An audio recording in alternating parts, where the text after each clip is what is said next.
pare! Oo. Ayos yung sapatos mo ah.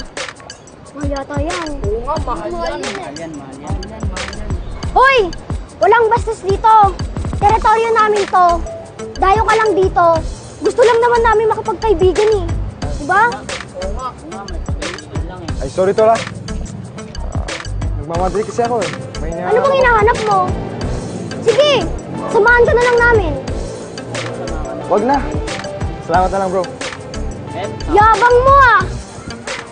Purket mayaman ka, astig-astig ka na dito sa teritoryo namin. Mga yabang mo.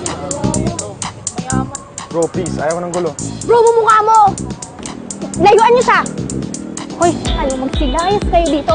Malis kayo, alis! Yabang ito, ikaw. Pasaway na to.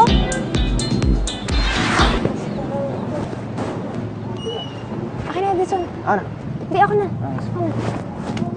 Edison, ano bang ginagawa mo dito? Pumunta ako dito para isuli ang wallet mo. Naiwan mo kasi kanina sa break room. Ay, talaga ba? Oo. Naku, maraming salamat, Edison. Alam mo ba, namalayan ko lang na nawawala ito nung nandito na ako sa barangay namin. Akala ko nga kinuha na ng iba eh. Uy, maraming salamat talaga. Okay na. Alam ko naman kasi kailangan mo yan para sa pamilya mo. Total, nandito ko na rin sa lugar namin.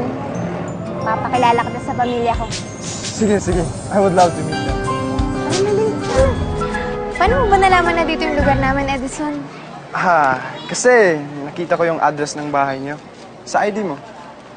Sinubukan kitang habulin pero hindi kita habutan. So nagpakasakali na lang ako na puntahan ka dito sa lugar niyo. Maraming salamat talaga, Edison, na...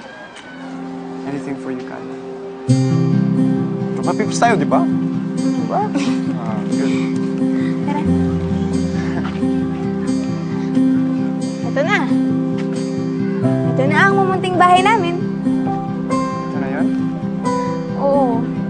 Maliit lang yan. Pero puno ng pagmamahal yan sa loob.